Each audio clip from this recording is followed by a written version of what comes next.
So, kaya ang nani niya nagugutom na naman, nagluto ng papapakin. Bago ako magluto, nagtingin muna ako sa ref kung may matluluto ba. So, may nakita naman ako kasi nagluluto ako. So, pinagpaalam ko muna yung lulutuin kong ano siya, parang legs siya ng manok. Hindi naman parang, yun na nga yun. So, ang linuto ko, mga 8 piraso para magkasya sa amin kasi may bisita po kami. Wow! So, kaya ang bisita namin mahiyain, bibigyan natin ng pagkain. So, bago ko siyang bigyan ng pagkain, inayos ko muna tong linuto ko. Kasi puno yung plato. Kaya yun, nung nakita ko yung plato na hawak ko yun, linagyan ko siya ng pagkain at binigay ko sa kanya. Ang kabigay ko sa kanya ng pagkain, nagpunta pala siya ng kusina, hindi ko alam kasi inasikaso ko pa yung maliit. Tapos hindi niya siguro alam na nagvi-video ako. Hindi na lang niya pinansin. Dahil paglabas ko ng kusina, amoy manok yung sala, magpapausok tayo. So mga kanani, alam niyo na yung pausok na yun, di para kanyang albularyo.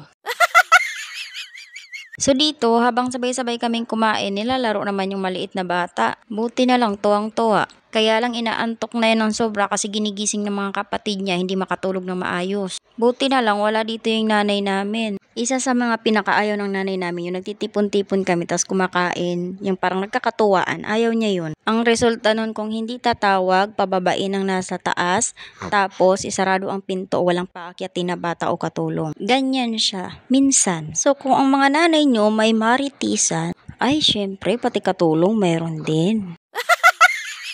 Ang mga amo namin o amo natin, ganyan din sila pag nagtipon-tipon ng chismisan ang katulong. Yung iba, ang chismis nila kung sino yung nagtagal sa kanila na katulong.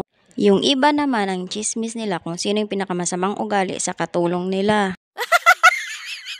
Kung sa tagal, wala ako nun. Pero kung sa sama ng ugali, ay, appear tayo dyan.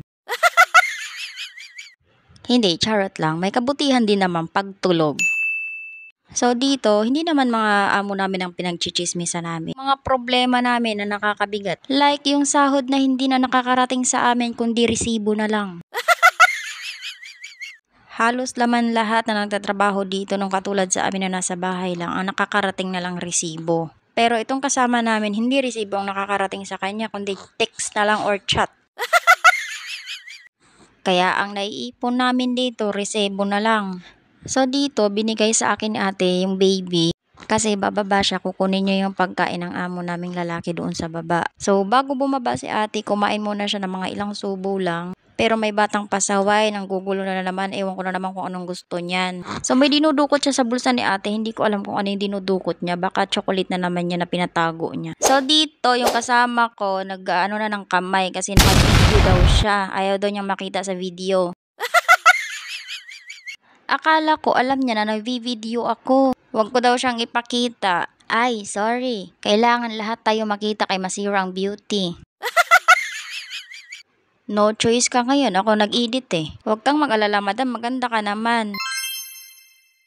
Oh, si ate may pinakita pang manok. Minsan, ganito lang naman yung kasayahan namin. Yung tipon-tipon kami tapos kakain, magkape, kung may kape, kung wala ay di tubig, pero may pagkain pa rin kahit na tinapay lang. Minsan, pag may pera kami tapos kung yung parang nakita namin dito sa bahay na to, wala kaming makain. So, ang ginagawa namin ay nag-order na lang kami sa labas. Ambag-ambag na lang tapos hati-hati na lang sa pagkain para makakain kami lahat.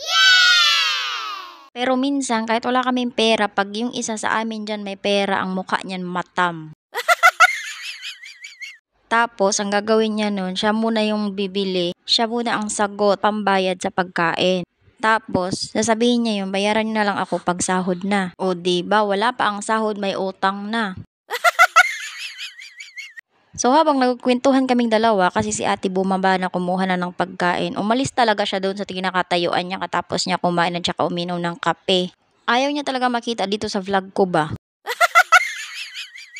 So habang nagchismis kami, ako naman nagpapatulog, siya din naman kinakarga niya yung alaga niya doon, hinuhugasan niya doon sa may lababo. At hinaantay lang namin si ate kasi may manok pa doon, no. Kawawa naman kung maubusan namin. Ako pa naman yung tirador ng mga tira-tira. Kaya tuloy lumalaki. Kala mo penguin na. Wow! So dito napapansin ko yung alaga ko parang nananahimik na. Kaya bago ko kausapin, uminom muna ako ng kape.